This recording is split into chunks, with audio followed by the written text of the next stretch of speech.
बात की शुरुआत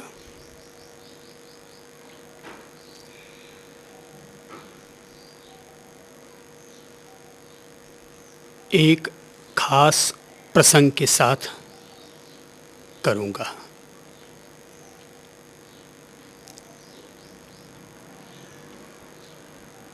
कहते हैं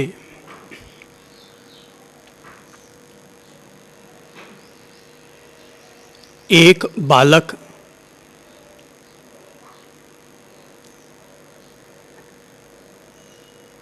अपने विद्यालय की कक्षा में बैठा हुआ किसी खास बिंदु पर विचार कर रहा था। उस समय देश का माहौल आज़ादी की आवाज़ से भरा पूरा था। बालक विचार कर रहा था कि तभी बालक के सामने उसके क्लास टीचर पहुँचे और उन्होंने कहा, क्या बात है बेटा, किस बात पर विचार कर रहे हो?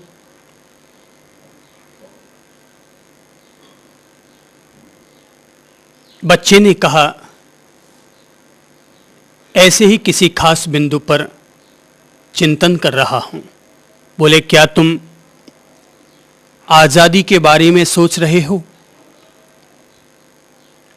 बच्चा चौंका और उसने हाँ भरते हुए कहा, यस सर, मैं आज़ादी के बारे में ही विचार कर रहा हूं। क्लास टीचर ने कहा, तुम आज़ादी के बारे में सोच रहे हो, पर क्या आज़ादी मिलनी इतनी आसान है? बच्चा तत्काल अपने क्लास टीचर के सामने खड़ा हुआ और कहने लगा, सर, आज़ादी मिलना आसान तो नहीं है, पर आज़ादी पाने के रास्ते को आसान ज़रूर बनाया जा सकता है। ये घटना देश के एक ऐसे महान शहीद के जीवन की घटना है जिसे कि हम लोग आज बड़े आदर और सम्मान के साथ शहीद भगत सिंह कहते हैं। ये घटना हमें बताती है कि आज़ादी मिलना आसान नहीं होता, पर आज़ादी पाने के रास्तों को आसान ज़रूर बनाया जा सकता है।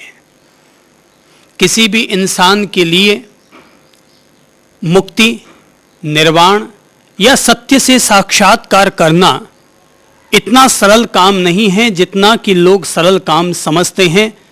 लेकिन भले ही यह काम कठिन हो, पर यदि कोई भी इंसान अपनी ओर से इस रास्ते के प्रति गंभीर हो और गंभीर होकर के इस रास्ते के प्रति लग जाए, तो एक बात तय है कि आज नहीं तो कल और कल नहीं तो परसों, एक न एक दिन इंसान अपनी मुक्ति, अपनी शांति, अपने सच्चिदानंद स्वरूप को प्राप्त करने के लिए प्रयत्न अवश्य कर सकता है, सफल भी अवश्य हो सकता है।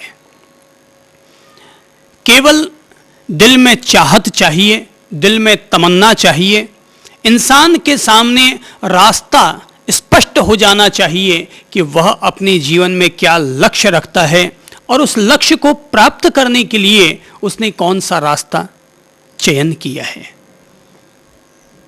अगर हमारे सामने रास्ता हो पर लक्ष्य न हो तो हम उस रास्ते पर चल ना पाएंगे।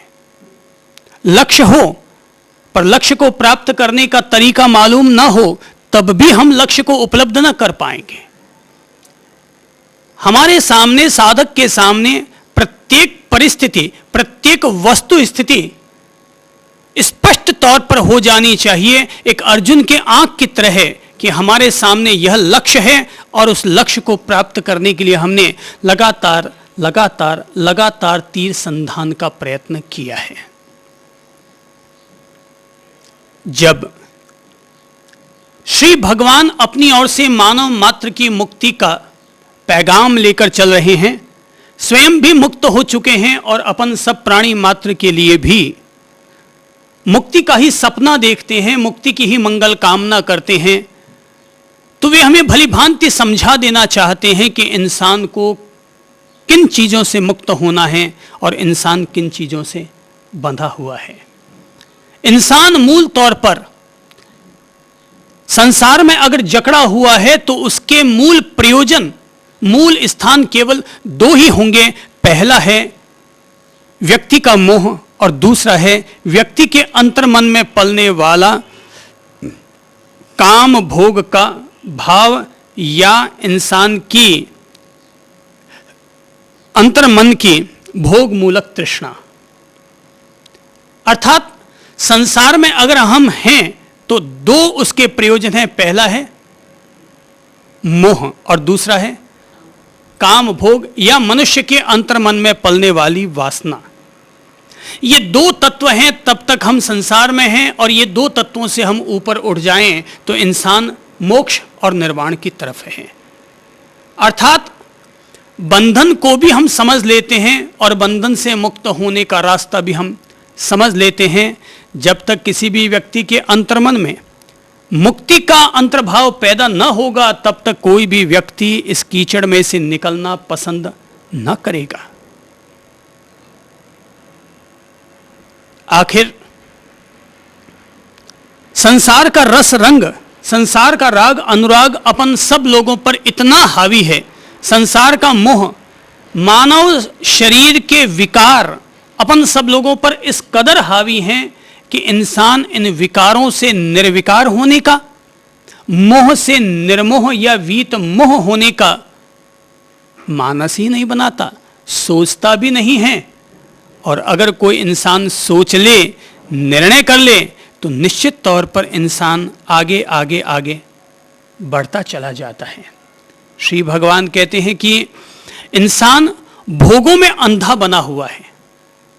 कहने को तो हम कह देंगे, धर्मशास्त्र सारे ही कहते हैं कि इंसान के लिए शील और ब्रह्मचर्य प्रत्येक साधक के लिए अनिवार्य रूप से पालन करने योग्य होता है। लेकिन प्रश्न यह है कि क्या धर्मशास्त्र में लिख देने मात्र से कोई भी व्यक्ति, कोई भी साधक शीलव्रती या ब्रह्मचारी हो ही जाएगा? हो सकता है संन्यास लेने से वह अपने तन को अपने काबू में रख ले, पर मन में उठने वाली तरंगे, मन में उठने वाले दूषित भाव, उनको वह कैसे रोकेगा?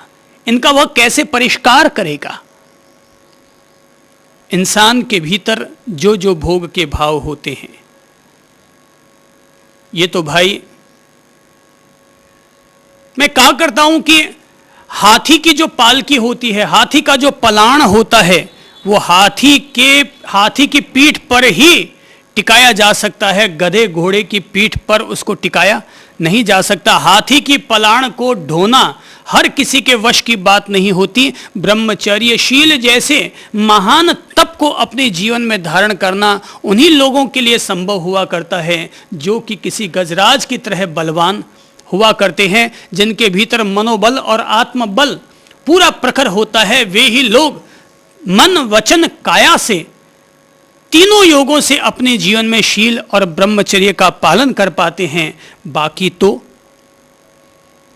प्राणी मात्र जिस प्रवाह में बहता है, जैसे हिमालय से निकलती है गंगा और बहती हुई गंगा में न जाने कितने कितने तत्व बहते चले जाते हैं, ऐसे ही इस काम भोग के प्रवाह में, इस वासना के अंधे प्रवाह में अनगिनत लोग लगातार बहते ही रहते हैं, बहते ही रहते हैं। कितने लोग तो ऐसे होते हैं जिनके भीतर किनारे लगने के भाव ही नहीं उठते। कुछ लोगों के भाव उठ जाते हैं तो उनको किनारा हाथ नहीं लगता, कुछ लोगों को किनारा हाथ लग जाता है तो वापस वो नदी का प्रवाह उन्हें आकर्षित करता है और फिर वो वापस जाकर के उसमें डूब जाया करते हैं, वापस चले जाया करते हैं उसमें। इसीलिए ये जरूरी है कि जो लोग अपने अपने इस भोगों के प्रवाह को समझेगा, वही व्यक्ति इनमें से बाहर निकलने की थोड़ी बहुत तमन्ना, आध्यात्मिक अंतर्भावना उनके भीतर पैदा हो सकेगी। इंसान के भीतर भोग की 3 श्रेणियां होती हैं। एक तो होती है सामान्य प्राणी, सामान्य मनुष्य, जिनमें भोग की भी सामान्य तमन्नाएं जगा करती हैं, मानवीय प्रकृति है उनकी। मानवीय प्रकृति के अनुरूप कि अगर हम लोग अन्न जल इत्यादि ग्रहण करते हैं तो अन्न जल के केवल शरीर को शक्ति प्रधान बल ही नहीं मिलता, वरन भोग प्रधान बल भी मिला करता है। तो हम लोगों के भीतर एक तो होता है भोग का भाव, वासना की तरंग सामान्य, कि बेटे कि मानवीय प्रकृति है, उदय होती है, विलय होती है। एक इंसान है जो सहचर्या भी करता होगा, दाम्पत्य का सेवन भी करता होगा, लेकिन सामान्य। एक तो जो भड़ास उठती है ना, कि एक मिनट भी इंसान अपने आप को काबू में न रख पाए, जैसी चिंगारी उठी और उठते ही आग लग गई, जैसे कि चिंगारी उठी और उठते ही ट्रांसफार्मर जल पड़ा। और एक होता है, ठीक है चिंगारी है, अंगीठी जलती है तो चिंगारी उठा करती है। तो एक तो भोग की प्रकृति होती है जिसे मैं कहूंगा सामान्य प्रवाह, सामान्य प्रकृति, मानव मात्र की, प्राणी मात्र की सामान्य प्रकृति, जो कि हम लोग अपने साथ नर मादा के हार्मोन्स साथ लेकर आते हैं और साथ रहते हैं, साथ जीते हैं, तो यदा कदा उसका उदय आ जाया करता है। जैसा कि अपन देखते हैं जानवरों में, तो जानवरों में 12 महीने ऋतु प्रवाह नहीं होता। एक खास ऋतु आती है, भले ही साल में 1 दफा, 2 दफा, 4 दफा आती होगी, तो ऋतु का उदय होने पर ही वे भोग में जुड़ पाते हैं। लेकिन दूसरे होते हैं वे जिन्हें मैं कहूंगा अधिक भोग प्रधान प्रवृत्ति वाले लोग, कि जिनके भीतर भोग की तमन्नाएं इतनी ज्यादा जगती हैं कि उन्हें रोजाना भोग करने को चाहिए, वे रोजाना वासना के प्रवाह में बहते रहते हैं। ऐसे लोग अगर मंदिर में जाकर बैठते हैं तो वहां पर भी उनके वही भोग की तरंगें उठती रहती हैं। प्रार्थना करने बैठते हैं, पूजा करने बैठते हैं, व्रत करते हैं, तब भी उनके भीतर वही भोग की तरंगें उठा करती हैं। ध्यान करने बैठते हैं तो ध्यान करने बैठते ही उनके भीतर वही भोग, वही गुप्तांग, वही पूर्व में भोगे गए भोगों का स्मरण, या मुझे और भोग भोगने हैं, उसकी तरंग। तो ययाति की तरह उनके भीतर इस तरह की तमन्नाएं उठती रहती हैं, कभी शांत ही नहीं होती। लेकिन तीसरे ऐसे भोगी होते हैं जिन्हें मैं कहूंगा अत्यधिक प्रगाढ़ भोगी, वासना के अंधे, काम के अंधे लोग, कि वे केवल अपनी पत्नी तक ही सीमित नहीं रहते। ऐसे अत्यधिक प्रगाढ़ लोग व्यभिचारी होते हैं। ऐसे लोगों को ही किसी को वेश्यालय जाने की तमन्नाएं उठती हैं, किसी के भीतर दूसरी पराई औरत और अपनी औरत का कोई विवेक नहीं रहता। ऐसे लोग अपनी बहन के साथ, अपनी मां के साथ, अपने भाई के साथ, अपने पिता तक के साथ भी वे अंधे बने हुए रह सकते हैं। तो 3 प्रकार के भोगी प्राणी हुए, एक है सामान्य, दूसरा है अधिक, तीसरा है अत्यधिक। प्रगाढ़ भोग धाराओं से घिरा हुआ इंसान, ये तो स्वयं व्यक्ति अपने आप को देखे कि उसकी जो अंतर्दशा है, अंतर का जो भीतर का जो प्रवाह है, कि जिससे प्रेरित होकर इंसान संसार में जीता है, प्रवेश करता है, वो अपने आप का स्वयं मूल्यांकन करे और देखे कि उसके भीतर की अंतर्दशा कैसी है। पहली दशा है जिसे हम कहते हैं सामान्य। तो जो सामान्य दशा वाले लोग होते हैं, ऐसे लोग तो गुरुजनों का सत्संग सुनकर, गुरुजनों के सानिध्य में बैठकर, धर्म शास्त्रों का श्रवण करके, महान पुरुषों के पास बैठने मात्र से ही उनके अंतर्मन में निर्मलता, पवित्रता और उज्ज्वलता साकार हो जाती है। उन्हें अपना ब्रह्मचर्य पालन करने के लिए, शील व्रत धारण करने के लिए कोई खास मेहनत करने की जरूरत नहीं पड़ती।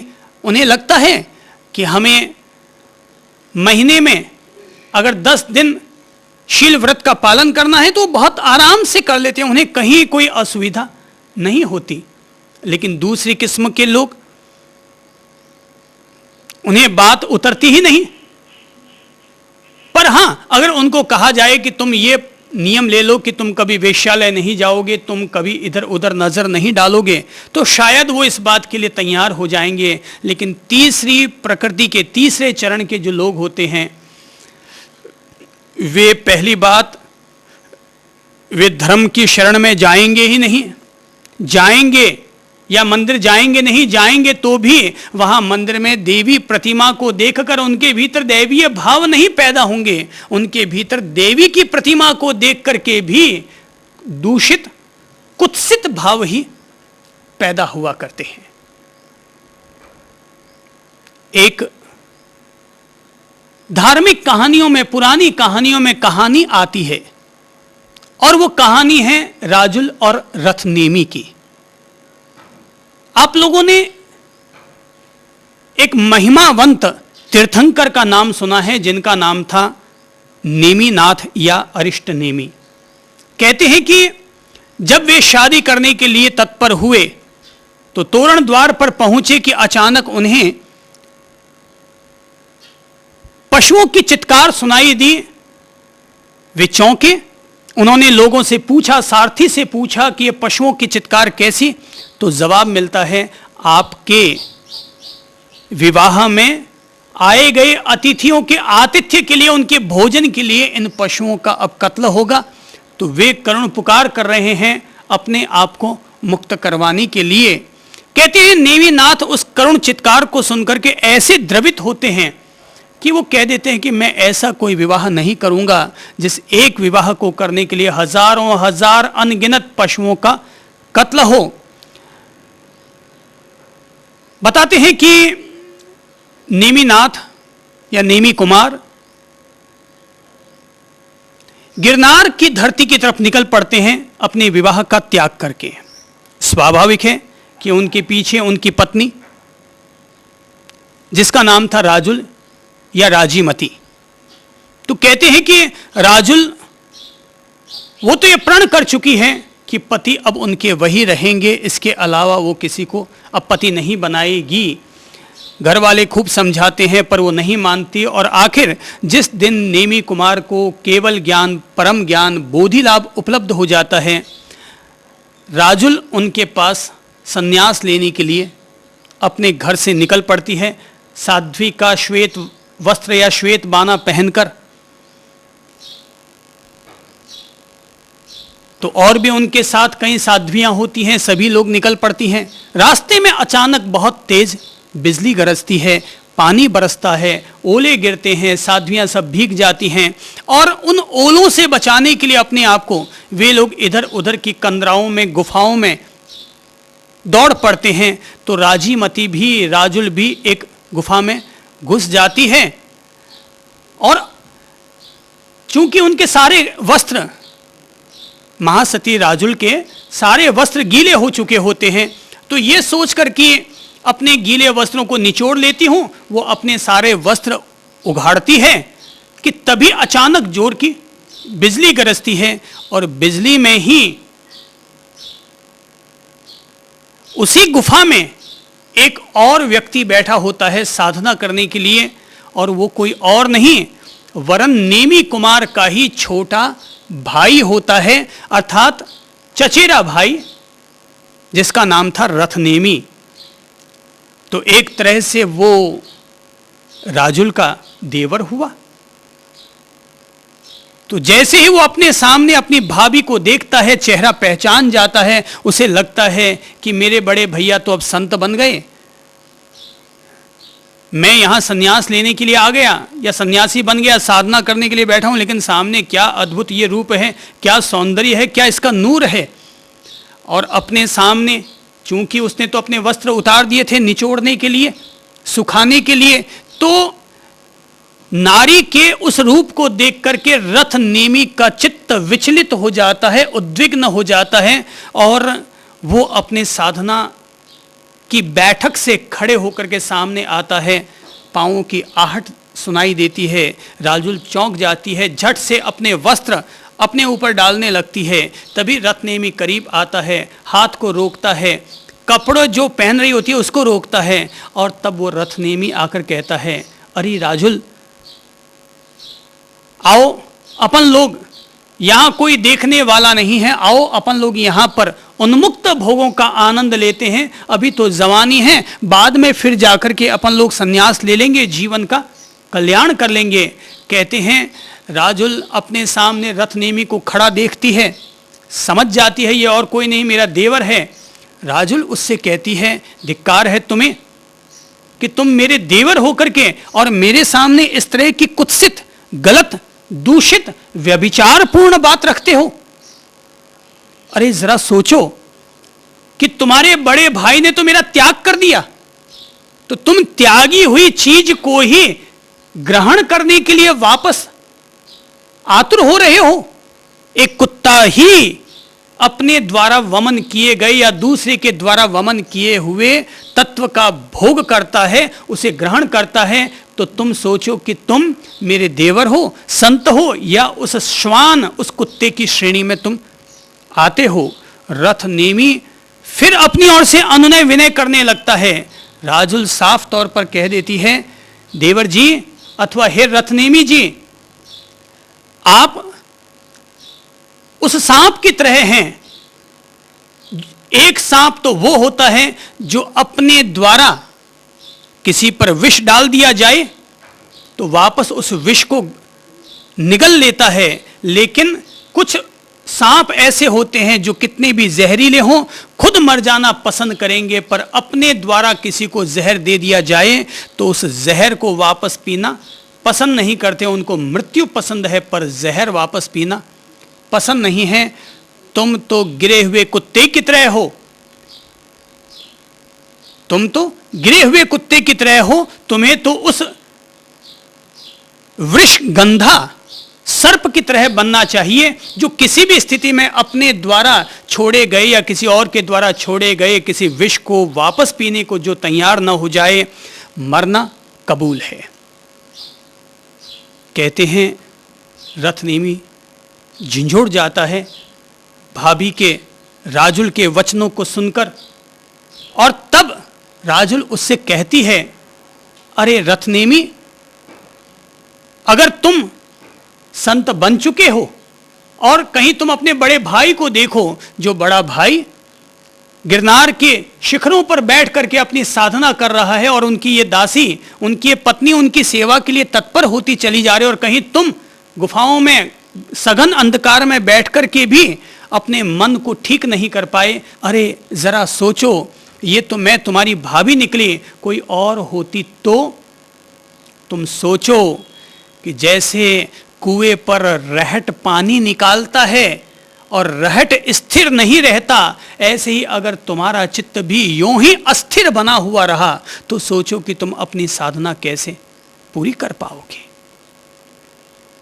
कहते हैं राजुल के पवित्र वचनों को सुनकर उनका देवर रथनेमी आत्म जागृत हो जाता है, प्रायश्चित करता है, अपनी भाभी के साथ अपने बड़े भाई के पास आता है और आकर के अपने द्वारा किए गए कृत कारित और अनुमोदित शब्द और भावधाराओं के लिए प्रायश्चित करता है, और तब वह अपनी मुक्त दशा और कैवल्य दशा को उपलब्ध करता है। तो कुछ प्राणी ऐसे होते हैं जो सामान्य भोग वासनाओं से ग्रस्त होते हैं, कुछ ऐसे होते हैं जो उनसे भी अधिक होते हैं, लेकिन कुछ ऐसे अत्यधिक प्रगाढ़ दूषित मानसिकता के धनी होते हैं जो कोई भी गलत काम करना पड़े तो उनको सोचने की जरूरत नहीं है। उनके लिए न नियम होता है, न संयम होता है, न मर्यादा होती है, न पवित्रता का कोई अर्थ हुआ करता है। जो भी स्थिति हो, एक तो होता है आदर्श की, जिसमें हम देखते हैं कि हमें नहीं गिरना चाहिए, नहीं गिरना चाहिए, नहीं गिरना चाहिए, पर दूसरा है यथार्थ कि जिसमें इंसान गिर जाता है, बार बार गिर जाता है और बार बार घिर जाता है। तो साधना के मार्ग पर आने वाले साधक के लिए, इंसान के लिए जो कि साधना करने के लिए आया है, कुछ लोग साधक ऐसे होते हैं जो साधना में बैठते हैं और साधना में बैठते 2, 5, 10 दिन में ही पहले से उनके मन की धाराएं निर्मल होती हैं। तो निर्मल धाराएं होने कारण 2, 5, 10 दिन में ही वे अपने भीतर के उदय और विलय के हर सत्य से साक्षात्कार करने लगते हैं, अपने आप से मुलाकात करने लगते हैं। पर कुछ लोग ऐसे होते हैं कि जो लोग ध्यान करने बैठ जाएं, साधना करने बैठ जाएं, अपनी अनुपश्यना करने बैठ जाएं, तो वो शरीर के गुणधर्मों की अनुपश्यना नहीं कर पाते। वे शरीर में जो कुछ उदय और विलय हो रहा है, सांसों का जो आवागमन हो रहा है, वो आनापान योग नहीं कर पाते, वरन वो शांति से जैसे ही बैठते हैं उनके भीतर वही भंवर जाल उठना शुरू हो जाता है। उसकी याद, उसका मोह, उसके भोग, उसकी वासनाएं, उसकी तृष्णा, यही सब चीजें उठती रहती हैं। नंबर 1, जो सामान्य वासना प्रकृति के लोग हुआ करते हैं, वे लोग जब साधना में बैठते हैं तो उनके लिए श्री भगवान कहते हैं, वह व्यक्ति भली भांति अपने आप में जाने, भली भांति अपने आप में चिंतन करे, भली भांति जगत के पदार्थों को समझते हुए देखे कि इस काया में क्या है। तो इस काया में है पृथ्वी धातु, इस काया में है जल धातु, इस काया में है अग्नि धातु, इस काया में है वायु धातु। और भला इस काया में क्या है? जिनके भीतर सामान्य भोग की वासना या मोह की वासना हुआ करती है, वे भली भांति सोचते भी हैं, चिंतन भी करते हैं, देखते भी हैं। और क्या देखते हैं? वो देखते हैं इस काया में है क्या है? पृथ्वी धातु। पहली क्या है? पृथ्वी धातु। दूसरी क्या है? जल धातु। तीसरी है अग्नि धातु और चौथी है वायु धातु। यह हमारा शरीर पंच तत्वों से बना हुआ है। तुलसीदास जी कहते हैं, क्षिति जल पावक गगन समीरा, पंचभूत रचित अधम शरीरा। ये जो हमारा सामान्य शरीर है, ये पृथ्वी, जल, वायु, अग्नि और आकाश, इन 5 तत्वों से बना हुआ है।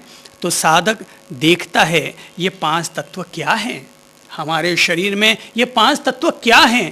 पृथ्वी क्या है? जल क्या है? वायु और अग्नि क्या है?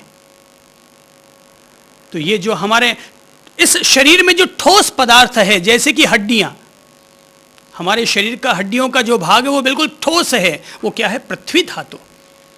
साधक जो अपनी अनुपश्यना करता है, ध्यान में और साधना में बैठकर अपने आप में दत्तचित्त होकर अपने आप को देखता है, ठीक वैसे ही जैसे कि हम आईने में अपना चेहरा देखा करते हैं, ठीक ऐसे ही व्यक्ति एकांत में बैठकर अपने आप को देखता है, इस काया में क्या है?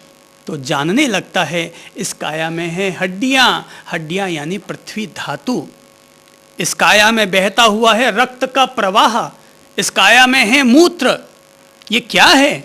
जल धातु। रक्त क्या है? जल है, जल धातु है। हमारे शरीर में कभी हमें गर्मी का एहसास होता है तो कभी हमें शीतलता का एहसास होने लगता है। और तो और अगर हम लोग आती जाती श्वासों पर गौर करें तो हमें लगेगा कि दाएं नाक से जो सांस चलती है वो सांस गर्म होती है और बाएं नाक से जो सांस चलती है वो सांस ठंडी होती है। तो दाएं नाक से चलने वाली सांस अर्थात राइट साइड से वो सांस गर्म होती है और बाएं नाक से अर्थात लेफ्ट साइड से चलने वाली सांस शीतल होती है। अर्थात ये जो गर्मी और सर्दी, उष्णता और शीतलता का ये जो एहसास है, ये क्या है? ये अग्नि धातु है। जैसे बिजली है तो बिजली से एसी भी चल जाता है और हीटर भी चल जाता है। दोनों के पीछे काम तो एक ही तत्व कर रहा है, एक ही ऊर्जा काम कर रही है। तो हमारे शरीर में भी अग्नि धातु है जो कभी हमें सर्दी का एहसास देती है और कभी गर्मी का एहसास देती है। अपन सभी लोग कई कई दफ़ा अपनी अनुपश्यना करते हुए, ध्यान करते हुए अपने शरीर में ऐसा पाते हैं, कई दफ़ा सर्दी के वक्त में भी पसीना टपकता रहता है। मैंने तो ऐसा कई कई दफ़ा अनुभव किया है कि सर्दी के दौरान, जैसे कि अगर आप लोग साधना शिविर में भी बैठते हैं तो एक एक साधना शिविर में रोज़ 5-5, 6-6 बैठकें हो जाती हैं। तो उन बैठकों में देखता हूँ अपनी बगलों से, अपने बालों के पीछे से पसीने की बूंदें टप टप टपकी है।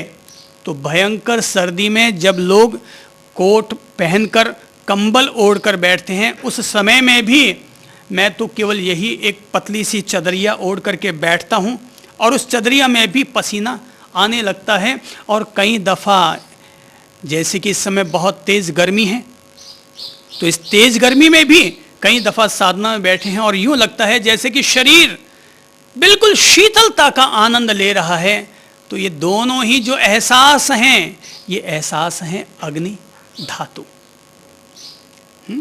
हमारे पेट में जो भोजन पचता है, ये पाचन व्यवस्था भी अग्नि धातु का परिणाम है। जठराग्नि वो भी अग्नि धातु है। चौथी धातु है वायु धातु। तो हमारे शरीर में वायु से ही ये शरीर संचालित होता है। श्वसन तंत्र, हमारे फेफड़े किससे भरे हुए? वायु से हैं। शरीर में 5 प्रकार की जो वायु होती है, पान, अपान, समान, व्यान और उदान।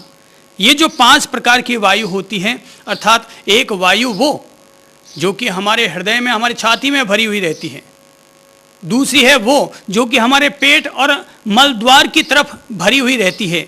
तीसरी है वो जो कि हमारे छाती से ऊपर मस्तक तक के भाग तक जो वायु व्याप्त रहती है। एक वायु है वो जो कि हमारे पूरे शरीर में सूक्ष्म रूप से व्याप्त रहा करती है। तो ये हमारा शरीर क्या है? सामान्य भोग वासना या मोह वासना से जुड़ा हुआ व्यक्ति ये जानता है इस काया में है पृथ्वी धातु, इस काया में है जल धातु, इस काया में है वायु धातु, इस काया में है अग्नि धातु। इस प्रकार भली भांति वो जानता है, भली भांति वो समझता है, भली भांति इन 4 धातुओं का वह चिंतन और मनन भी करता है। साधक चिंतन भी करता है, साधक समझता भी है, साधक खुद देखता भी है और साधक खुद में अनुभव भी करता है। क्योंकि 24 घंटे हम ना तो चिंतन कर सकते हैं, 24 घंटे ना हम केवल देख सकते हैं, 24 घंटे ना हम केवल समझ सकते हैं। तो जब हम ध्यान में बैठते हैं, साधना में, तो वास्तविक तौर पर अपनी अनुपश्यना करते हैं, अपने आप को अपने आप में देखते हैं, अपनी धातुओं को, संवेदनों को, शीतल उष्ण संवेदनों को, एहसासों को अपन देखते हैं, विचार भी करते हैं, चिंतन मनन भी करते हैं। तो जीवन में किसी भी तत्व का सत्य स्थापित होने के लिए हमें चिंतन, मनन, विचार, ध्यान, अनुभव, अनुपश्यना सभी चीजें करनी पड़ती है ताकि हमें ठोस अनुभूति हो सके, हमारे भीतर ठोस सत्य से साक्षात्कार हो सके। पहला बिंदु ये। लेकिन दूसरा बिंदु है वो कि जहां पर अधिक वासना प्रधान जो लोग होते हैं कि ध्यान में बैठे, साधना में बैठे और साधना में बैठे मगर उनके भीतर वही मोह का, वही वासनाओं का भीतर अंतर जंजाल, माया जाल, मकड़ जाल भीतर उठने लग जाता है। भीतर वो मकड़ जाल उठने लग जाता है। देखिए, कुछ लोग अपन मान लेते हैं कि भाई जैसे मानवीय प्रकृति है, अगर कोई पति पत्नी भी हैं तो हो सकता है रात को उनके भीतर तमन्नाएं जगती होंगी, लेकिन कुछ लोगों के भीतर भोग की इतनी प्रधानता रहती है, मोह की इतनी प्रधानता रहती है कि उनके लिए न दिन का बोध है और न रात का बोध है। बस वो एक जैसे नदिया का पानी उठता है ना, बस उठता है और जो भी बीच में आ गया उसको बहा के ले जाता है। तो दूसरे जो लोग होते हैं जिनके भीतर थोड़ा अधिक भोग का भाव है, अधिक मोह का भाव है, उनके लिए श्री भगवान कहते हैं ऐसे व्यक्ति को चाहिए वो पुनः पुनः चिंतन करे, वो पुनः पुनः मनन करे, पुनः पुनः अनुपश्यना करे, पुनः पुनः समझे, पुनः पुनः ठोस सत्य को समझने का प्रयत्न करे कि इस शरीर में क्या है। इस शरीर में है केस, रोम, नख, आंख में मैल, नाक में गीड़, त्वचा, हड्डियां, मांस, रक्त, वीर्य, रज, कफ, पित्त, वायु, थूक, पसीना, खून, मवाद। ऐसा व्यक्ति भली भांति इस तरह के पुनः पुनः चिंतन करे कि आखिर इस शरीर में क्या है। तो यही सब तो भरा पड़ा है, मल, मूत्र, गोबर, और क्या है इस शरीर में? असुचिता अर्थात गंदगी। पता नहीं क्यों अपन सब प्राणियों को प्रभु जितने प्रिय होते हैं उससे कहीं ज्यादा अशुचिताएं, गंदगियां पसंद होती हैं। अपन सब लोग माँ बाप की कोख से पैदा होकर आए हैं, गंदगी से ही अपन सब लोगों का जन्म हुआ है, गंदगी के ही भाव रहते हैं, गंदगी में ही जीते हैं और गंदगी में ही मर जाना पसंद करते हैं। ज़रा एक बात बताइए, कि जब किसी भी व्यक्ति के प्राण निकलते हैं, वो मृत्यु शैया पर होता है, उस समय वो किसको याद करता है? किसको याद करता है? किसको याद करता है? माँ को। किसको याद करता है?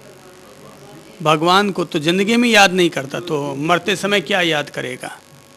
मरते समय में, मेरी बात को अगर आप लोग अन्यथा न लें तो मैं कहूँगा, पुत्र को भी बाद में याद करता है, माँ बाप को भी बाद में याद करता होगा। सबसे पहले वो अपनी घरवाली मेरे पास में रहनी चाहिए, और कोई हो तो ठीक, लेकिन मेरी घरवाली या मेरा घरवाला वो मेरे करीब होना चाहिए। जब किसी लुगाई का सर दर्द करता है ना, तो उस समय वो डॉक्टर को बाद में याद करती है, हैं? किसी धर्मपत्नी के सिर में दर्द हो तो उस समय डॉक्टर उसे बाद में याद आते हैं, उससे पहले वो सोचती है इस समय मेरा पति, मेरे घरवाले मेरे पास होते मुझे कितना सुखद लगता। उसका जो दिमाग है ना, वो उसी उधेड़ बुन में ही लगा हुआ रहता है। आदमी जीता है तब तक भी वही घरवाला घरवाली, माँ बाप को कौन पूछता है जी आजकल? माँ बाप को आजकल पूछता कौन है? वो श्रवण कुमार वाला जमाना गया, वो राम जी वाला जमाना खत्म हो गया कि पिता के वचनों का आन रखने के लिए 14 साल का वनवास ले ले। अब तो भाई करीब कम हो गया, साड़ा साड़ी करीब ज़्यादा हो गए हैं। घर में आड़ा और जीवन में साड़ा दोनों ही बर्बाद करते हैं। घर में आड़ा हो तो मकान को कमज़ोर करते हैं, इसलिए कम आड़े रहने चाहिए। ज़्यादा आड़े रख देंगे तो पट्टियाँ लग जाएंगी, तो ऐसे भी दीवारें 1 फुट की तो अपन बनाती हैं चौड़ी, और उसमें भी आड़ा बना दिया तो पीछे पार्टीशन ही तो लगा केवल 2 इंची का, तो मकान को कमज़ोर करता है। चोर जब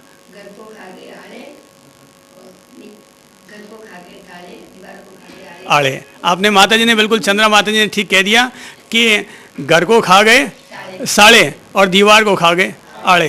तो कुल मिलाकर के चोर जब डकैती करने के लिए आता है ना, तो देख लेता है, दीवार को बजा के देखता है कहाँ से थोथपन की आवाज़ आती है, तो वो जहाँ थोथ आती है बोले यहीं पर आड़ा है, यहाँ तोड़ना आसान है।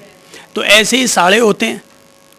भाई याद नहीं आते, भाई मांगने आ जाए कि भैया मैं कष्ट में हूँ मुझे दे दो, तो देते नहीं बनता, पर साड़ा आ गया ना तो घरवाली का ऐसा दबाव है कि उसके चक्कर में साड़े का सहयोग करना ही पड़ता है। मामला वो साड़े को क्यों देता है? घरवाली के चक्कर में, क्योंकि वो दबाव में, किसके? साड़े के दबाव में नहीं है, वो घरवाली के दबाव में है। इस चक्कर में उसे साले की मदद करनी पड़ती है। ठीक है, ये सब हमारी हकीकतें हैं, उससे हम बचेंगे कहाँ पर? जैसे आप घरवाली हैं किसी की, तो आपने झट से कह दिया सुशीला जी ने कि साड़े भी तो कभी मदद करते हैं। मतलब अब इनके मन में ये तो आ गया कि साड़े भी तो कभी मदद करते हैं, आपके मन में ये नहीं आया कहने को कभी देवर और जेठ साहब भी तो मदद करते हैं।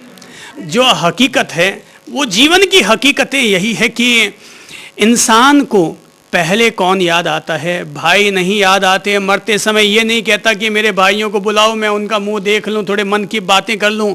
उनको ये भी याद नहीं आता कि माँ बाप को बुला लो, उनको ये आता है या तो मेरे बच्चों को बुला लो या फिर मेरी पत्नी कहाँ है उनको बुला लो। तो इंसान के जीवन में दूसरी जो स्थिति बनती है, ऐसे लोगों के लिए श्री भगवान कहते हैं उनको चिंतन करना चाहिए, मनन करना चाहिए, उनको बार बार सोचना चाहिए। सहजात्म स्वरूप परम गुरु, आत्मा का सहज स्वरूप ही मेरा परम गुरु है। मुझे अब अपने आत्म उद्धार के लिए लगना चाहिए। कौन घरवाला और कौन घरवाली? मैं तो कहूँगा मौत आए उससे पहले एक दफ़ा मर जाओ।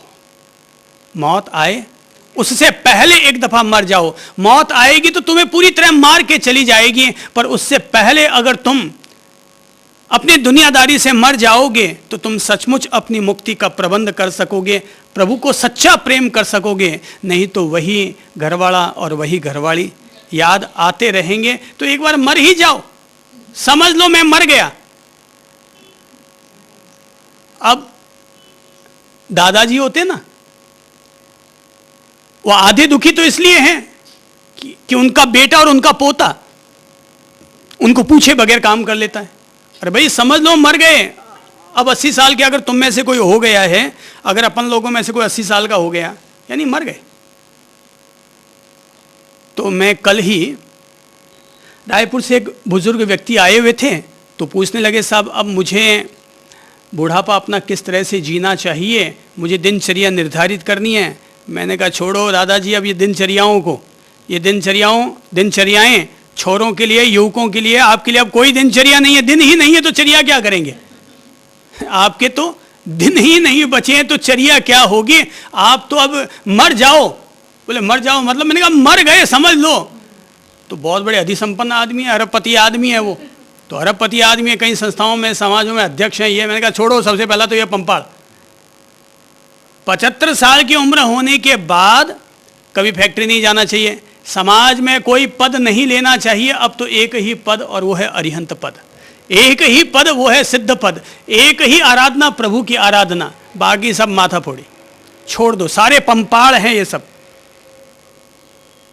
सब पंपाड़ हैं। जिस दिन आप में से भी कोई भी 60 साल का हो जाए ना, तो मैं कहूँगा फैक्ट्री जाना बंद, घर गृहस्थी की जवाबदारियाँ बंद, मस्त रहो। अब प्रभु के मार्ग पर जाएंगे, वानप्रस्थ जीवन अपना जिएंगे।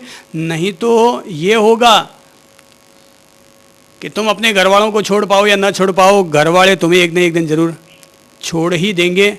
तो पहले से ही मुक्त हो जाओ, दायित्व मुक्त हो जाओ, अपने मस्त रहो। जो होता है होने दो, अपने क्या करना है? डूबने वाला डूबता है, मरने वाला मरता है। वो कहता है कि भाई कोई बहन आगे कहती साहब मेरा पति किसी और से लगा हुआ है, मैं क्या करूँ? लगा रहने देना, अपने को क्या करना है? वो कहते साहब मेरा पति किसी और से लगा हुआ है, तो मैं लगा रहने, भाई तुम्हें क्या करना है यार? तुम्हें रोटियां खाने को मिल रही हैं, वो कुएं में गिरता है गिरने दे, तू तो मुक्त हो जा। ये अच्छा हुआ वो किसी और से लग गया, तो तुम्हारा मोह टूटने का तुम्हें अवसर मिल गया। अपने आप को और तुम्हारे पति को समझने का ये अवसर मिल गया कि वो किसी और से लगा रहने दो, अच्छा है तुम मुक्त हो गए। और उल्टा वो जो लेडीज होती है ना, उनकी कमजोरी है कि वो अपने पति को किसी और से लगने देना पसंद नहीं करती है। तो मैं तो कहूँगा कि भाई जब वो पति पास में आए ना, तो उल्टा उनको प्रोत्साहन देना चाहिए, भाई तुम उनके पास जाओ, राजी रहो, तुम तुम्हारे मस्त, मैं अब अपने मस्त। जितना मेरा शोषण करवाना था मैंने करवा लिया, मुझे अपना जितना शोषण करवाना था मैंने अपना करवा लिया, तुम तुम्हारे मस्त रहो, मुझे अपने मस्त रहने दो। मोह तोड़ लो, नहीं तो ये मोह अपन सब लोगों को बहुत कष्ट देगा, बहुत रुलाएगा, बहुत आंसू बहवाएगा।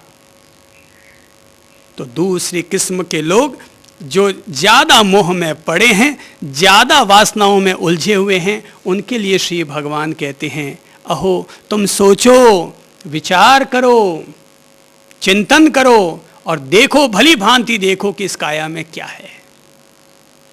इस काया में क्या है तो पता चल जाएगा। इस काया में क्या है? मल द्वार है, मूत्र द्वार है, पसीना है, थूक है, सेडा है, मैल है, गीड़ है। और इस काया में क्या है? चाहे वो काया मेरी हो, चाहे वो काया आपकी हो, ये जो काया अपन सब लोगों ने धारण कर रखी है, वो काया चाहे राम जी की हो, चाहे महावीर जी की हो, चाहे बुद्ध जी की हो, किसी भी भगवान जी की भी क्यों ना हो, उनकी काया में क्या है? आज अगर अपन राम जी की पूजा करते हैं, महावीर जी की पूजा करते हैं, कोई हड्डी मांस की काया की पूजा थोड़ी करते हैं, उनकी आत्मा की, उनके त्याग की, उनकी महान करुणा की, उनकी महान मर्यादाओं की अपन पूजा करते हैं। काया में क्या रखा पड़ा है? काया तो सबकी वही है। आज अगर आप आते हैं और श्रद्धापूर्वक आपने अगर मुझे नमन किया और मैंने आपको वापस नमन किया, प्रणाम किया, तो आप मुझे बताइए कि आपने मेरी काया को नमन किया? अगर काया को नमन किया तो मैं कहूँगा इस काया में क्या है भाई? अगर इस वेश को नमन किया तो मैं कहूँगा इस कपड़े में क्या है भाई? आदमी के गुणों का नमन करो, गुणों का वंदन करो, आदमी के भीतर जो ताकत है उसका अभिनंदन करो। बाकी इस काया में क्या है? यही हड्डी मांस लोथड़े, और क्या पड़ा है इन काया में? लोग गैले हैं, लोग जैसे वो वैलेंटाइन डे मनाते हैं, क्या है? मैं कहूँगा इसको एक ये गैलापन है। ये सब गैलापन है। वो कहते हैं हनीमून मनाने के लिए जाते हैं शादी के बाद, भाई घर में कर लो, वहाँ जाके क्या करोगे? वहाँ और उद्दंडताएँ करोगे, वहाँ और सूगड़े काम करोगे, तो इससे अच्छा है वो सारे सूगड़े काम घर में ही कर लो। शादी होने के बाद लोग जाते हैं हनीमून मनाने के लिए। कहाँ जाते हैं? दार्जिलिंग, मसूरी। इसलिए वहाँ की जितनी भी होटलें हैं ना, वो सारी होटलें बिल्कुल, क्या कहूँ अब उनको उपमा देना ठीक नहीं लगता मुझे, ऐसे स्थानों की जितनी भी होटलें हैं अच्छे लोगों के द्वारा तो वो रहने के स्थान कतई नहीं हैं, क्योंकि उनमें जाकर रहने से अच्छे लोगों के भाव तो दूषित ही होने हैं, क्योंकि वहाँ पर रोज उपयोग वैसा ही हुआ करता है। इसलिए मैं तो कहूँगा शादी हो जाए तो पहला पुण्य काम करो, और पुण्य काम ये करो, पति पत्नी पूरे परिवार को लेकर के किसी तीर्थ यात्रा के लिए निकल जाओ, ताकि आप लोगों पर, आपके परिवार पर एक अच्छा सुकून मिले, एक अच्छा वातावरण मिले, एक अच्छा आभा मंडल मिले, आप लोगों के मन पर एक अच्छी प्रेरणाएं और प्रकाश अपन लोगों को उपलब्ध हो सके। अब ये अलग बात है, दुनिया जिस प्रवाह में बह रही है बहती रहे, अपने को क्या, कोई बहता है तो अपने को क्या। पर अगर अपन लोग जो जागरूक हैं वो अपनी संतानों के लिए तो कम से कम ये बोध रख ही सकते हैं कि पवित्र कार्य होने चाहिए। तो दूसरी किस्म के लोग, उनके लिए है वो जाने इस शरीर में क्या है, अशुचिता, अपवित्रता। लोग चुंबन लेते हैं, चुंबन लेते हैं तो कहते हैं होठों से होठों को वो चूमते हैं, चाटते हैं। विदेशी जो लोग हैं ना, वहाँ पर तो पति पत्नी नहीं चूमते हैं, वहाँ पर तो कोई मेहमान भी आ गया है तो उनके अभिनंदन करने का तरीका यही है। कहते हैं बिल क्लिंटन साहब जीत जाते हैं, जॉर्ज बुश साहब जीत जाते हैं, तो वहाँ पब्लिक के सामने वो अपनी पत्नी को गले लगाते हैं, उनको चूमते हैं। भाई कुछ मर्यादाएं होती है, ठीक है, वहाँ पर थोड़ा सा उघाड़ापन ज़्यादा है, वहाँ थोड़ी सी उन्मुक्तता ज़्यादा है, कोई बात नहीं उसमें। पर दूसरे लोग भी अगर आते हैं तो वहाँ पर बड़े प्रेम से जाते हैं। आजकल हिंदुस्तानी नेता जब बाहर जाते हैं ना, थोड़ा अब संयम लग गया है, क्योंकि यहाँ पर उनकी आलोचना होती है। नहीं तो भारतीय नेता लोग जो बाहर जाते थे और उनको अगले के राष्ट्रपति की पत्नी को अगर हाथ मिलाने का, गले लगाने का मौका मिलता, वो कहते हैं बाहर क्यों जाते, बोले इसी के लिए जाया करते थे इसी के लिए जाया करते था कि थोड़ा सा उन फॉरेनर लेडीजों से हाथ मिलाने को मिला, थोड़ा गला लगाने को मिले। तो फिर जब यहाँ आलोचना हुई तो फिर ये लोगों ने थोड़ा सा इस पर अंकुश लगा दिया और अब केवल दूर से ही हाथ जोड़ के नमस्ते करते हैं। फिर भी मौका निकाल ही लेते हैं हाथ मिलाने का। फोटोग्राफर बगल में ना हो तो हाथ मिलाने का मौका निकाल ही लेते हैं। लेकिन तीसरी किस्म के लोग, जिनके भीतर एक तरह से उनका चित्त, उनका अंतर्मन, उनकी काया इतने दूषित संस्कारों से, इतनी दूषित संवेदनाओं से भरी हुई रहा करती है कि उनके लिए ऑपरेशन बड़े करने होंगे।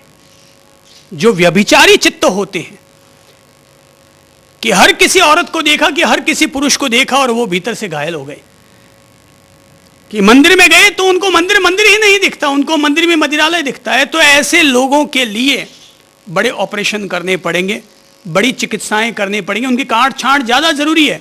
उनके लिए छोटी मोटी साधना पद्धतियां उनके लिए काम नहीं आती। उनका मोक्ष, उनका निर्वाण होना एक बहुत बड़ी तपस्या है भाई। तो उनके लिए भगवान कहते हैं आज का जो पर्व है, आज की जो साधना है, आज की जो समझ है, वो है शमशान पर्व से जुड़ी हुई। अर्थात ऐसे साधक को शमशान में जाना चाहिए और वहां बैठ करके अपनी साधना करनी चाहिए। मैंने कहा साधना करनी चाहिए, लेकिन साधना करने से पहले साधना तो कर ही नहीं पाएगा, अनुपश्यना वो कर ही नहीं पाएगा। उसके तो अंदर वहां जाति उमड़ घुमड़ कुछ दूसरी शुरू हो जाएगी। भाई कहाँ के फंस गया, बोरियत महसूस हो रही है, कहाँ के फंस गया, तो वो तो कुछ और सोचेगा। तो ऐसे लोगों के लिए श्री भगवान कहते हैं भाई वो शमशान में जाए, 1 दिन रहे, 2 दिन रहे, 5 दिन रहे, 10 दिन रहे, जरूरत पड़े तो 2 महीने तक लगातार रहे, और अपने सामने पड़ी हुई 1 दिन पुरानी लाश को देखे, 2 दिन पुरानी लाश को देखे, 3 दिन पुरानी लाशों को देखे, फूली हुई लाशों को देखे, सड़े हुए मरियल कुत्तों को देखे, जिन जानवरों के शरीर फूल चुके हैं उनको देखे, ऐसी लाशें जिनको कोई जलाने वाला नहीं है वहीं छोड़ के चला गया, उन लाशों को वह देखे, उनके शरीर में हो चुके घावों को देखे, उनके शरीरों पर कुत्ते और गीदड़ों के द्वारा जो नोचे गए घाव हैं उन घावों को देखे, और देख देख कर भली भांति यह चिंतन करे, यह मनन करे, यह विचार करे, यह देखे, यह जाने, यह ठोस अनुभूति करे कि जैसा इस काया में है वैसा ही मेरी इस काया में भी हो सकता है, जैसा इस काया में है वैसा ही मेरी इस काया में भी हो सकता है। मेरा शरीर भी मेरी आत्मा के निकल जाने पर, मेरी चेतना के निकल जाने पर, मेरे प्राणों के निकल जाने पर जैसे एक दिन पुरानी लाश दिखाई दे रही है, मेरे शरीर की भी यही दशा होगी। 2 दिन पुरानी सड़ी हुई लाशों को देखे, 3 दिन सड़ी हुई पुरानी लाशों को देखे, फूली हुई लाशों को देखे, सड़क पर चलते हुए, पदयात्रा करते हुए। अपन लोगों ने कई कई दफा देखा है, कोई गाय मरी पड़ी है, कोई कुत्ता मरा पड़ा है सड़क पर, कोई बैल मरा पड़ा है, कोई गधा मरा पड़ा है, किसी ने किसी को टक्कर दे मारी है और वो जानवर मरा हुआ, उसका पेट फूल गया है, उसकी आंतें फट रही हैं, कुत्ते, चील, गीद, कौवे उसकी लाशों को नोच रहे हैं। साधक तब भली भांति नाक भौं सिकोड़ने की बजाय 2 मिनट वहां खड़ा रहे, उसको भली भांति देखे, भली भांति समझे, भली भांति चिंतन करे और जाने तो यह है काया। भली भांति, यह बड़ा ऑपरेशन है। ऐसे लोगों के लिए केवल सत्संग काम नहीं आता, गुरुवाणी अमृतवाणी काम नहीं आती। दूसरी किस्म वालों के लिए तो शरीर की गंदगियों का बोध कराना पड़ता है, लेकिन जो अत्यधिक दूषित और कुत्सित और कुंठित मन के मालिक होते हैं, ऐसे लोगों को तो शमशान में जाकर के बैठना चाहिए। मंदिर ऐसे लोगों के लिए नहीं है, मस्जिद ऐसे लोगों के लिए नहीं है।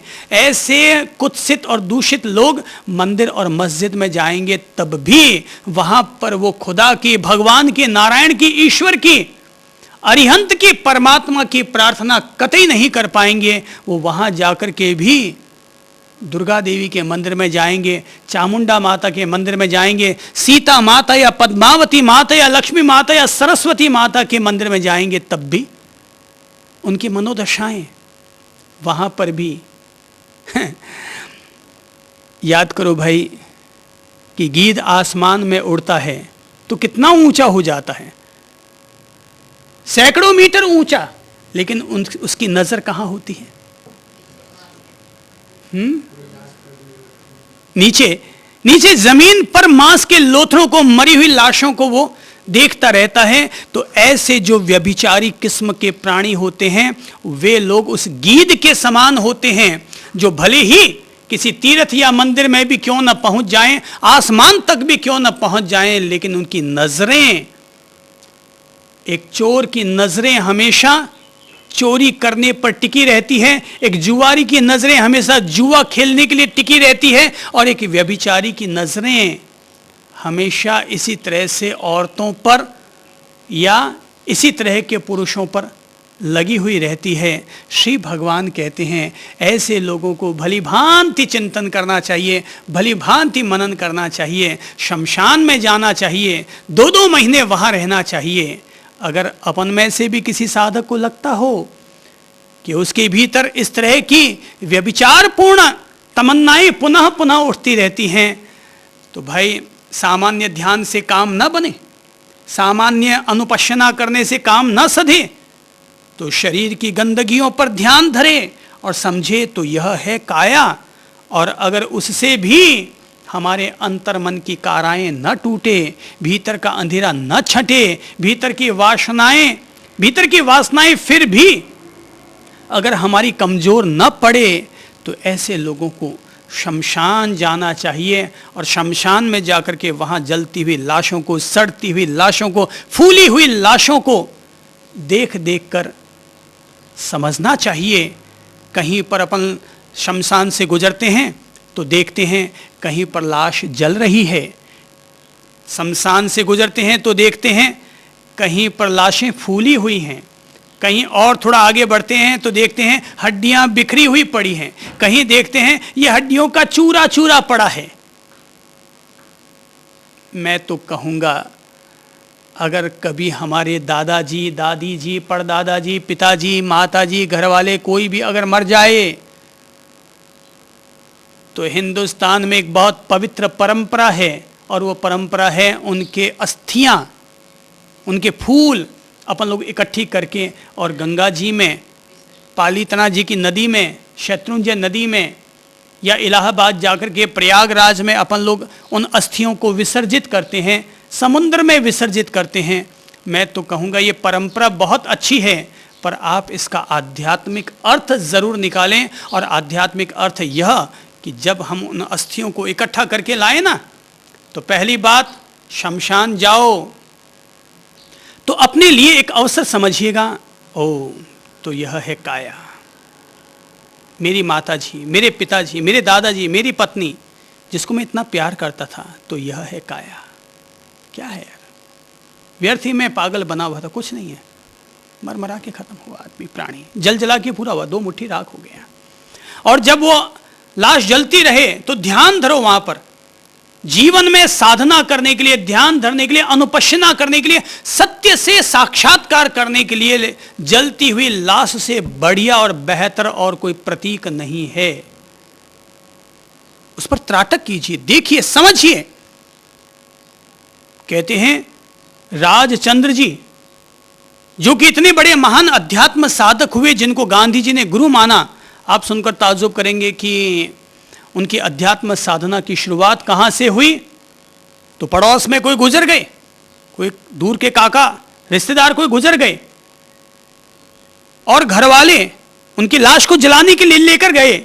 उस राजचंद्र बालक ने सोचा, इन्होंने हमारे काका को रस्सियों से क्यों बांधा है, लकड़ियों से क्यों बांधा है, ऊपर कफन के रूप में कपड़ा क्यों ढांका है, ये लोग कहां ले जा रहे हैं।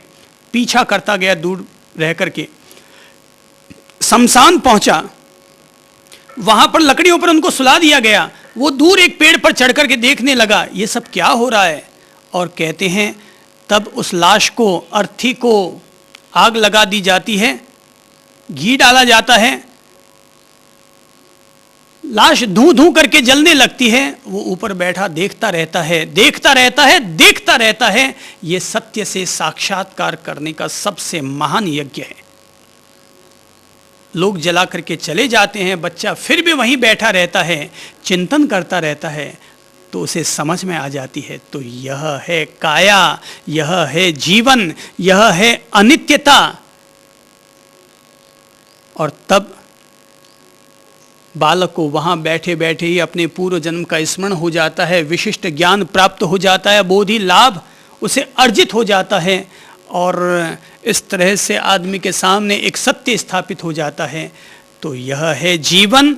ज्यों ज्यों इंसान अपने जीवन की, अपने शरीर की, अपने चित्त के संस्कारों की, अपनी संवेदनाओं की अनुपश्यना करेगा, अनुपश्यना अर्थात शरीर के उदय और विलय होने वाली प्रकृति का संप्रज्ञान करना, अर्थात उसको भली भांति जानना, समझना, देखना, उसकी ठोस अनुभूति करना, इसका नाम है अनुपश्यना। तो साधक भली भांति इस प्रकार से अपनी काया में होने वाले तत्वों को भी समझे, अपने काया में होने वाले उपद्रवों को भी समझे, अपनी काया में होने वाले प्रपंचों को भी समझे, अपनी अपनी वर्तमान कमजोरियों को समझे, और समझ करके देखे कि वह अपनी काया की, अपने जीवन की, अपने सांसों की, अपने आनापान की किस तरह से वो साधना कर सकता है, अनुपश्यना कर सकता है। अधिक से अधिक हमें साक्षी भाव को विकसित करना होता है। भाई, शमशान जाने की ज़रूरत नहीं है, गंदगियों पर ध्यान करने की ज़रूरत नहीं है, पर यह ध्यान उन लोगों के लिए है जिनके मन की अवस्थाएं अत्यधिक दूषित है। उन लोगों के लिए ये सब करने की ज़रूरत है। और अगर लगता है हमारी मनोदशाएं ऐसी किसी श्रेणी में नहीं आती, तो शमशान जाने की ज़रूरत ही नहीं है। सहज ध्यान होता है, सहज अनुपश्यना होती रहती है। करनी तो हमें अनुपश्यना ही है, करना तो हमें आनापान ही है, करना तो हमें आत्म समाधि ही है, पर वो हम समाधि प्राप्त नहीं कर पाते, क्योंकि हमारे चित्त के दूषित तत्व बार बार हमें प्रभावित कर लेते हैं। तो पहले उन दूषित तत्वों से मुक्त होना ज़रूरी है। जैसे ही लगा अब भीतर में जो वासनाओं का प्रवाह उठता था वो शांत हो गया, वो समाप्त हो गया। अब चित्त में पहले जैसी हमें एकाग्रता चाहिए वैसी एकाग्रता आ गई, जैसी शांति चाहिए वैसी शांति आ गई। तो शांति के आते ही फिर वही आनापान शुरू हो गया, अर्थात फिर वही हम आती जाती सांसों के साक्षी होने लग गए। चूंकि एक व्यक्ति, एक साधक श्वासों का साक्षी नहीं हो पाता, अपने भीतर के तत्वों का, भीतर के सत्यों का साक्षी नहीं हो पाता, तो इसलिए उसे फिर ये अलग अलग तरह के ध्यान धरने की ज़रूरत हुआ करती है। और अगर सहज में ही शांति है, आनंद है, मौन है, मुक्त दशा है, तो फिर इनमें से किसी भी चीज़ को करने की ज़रूरत नहीं होती। ध्यान अनेक तरह के हुआ करते हैं, अनुपश्यनाएं अनेक तरह की होती हैं। जैसे बीमारियां अनेक तरह की होती हैं और दवाएं भी अनेक तरह की होती हैं, ऐसे ही व्यक्ति व्यक्ति को देखकर ही कहा जा सकता है कि तुम्हें अब किस तरह की ध्यान स्थिति से गुजरना चाहिए।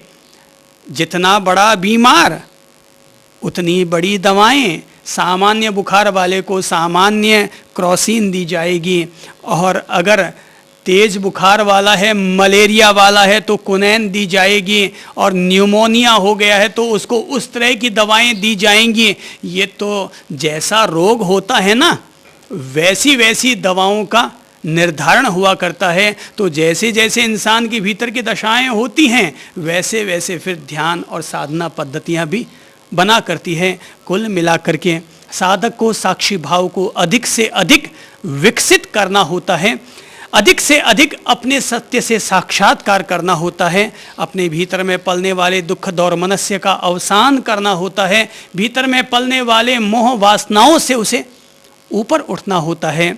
ज्यों ज्यों हम लोग अपने आप को समझेंगे, त्यों त्यों हमारी अनुपश्यना भी गहरी गहरी, साफ और स्पष्ट होती चली जाएगी।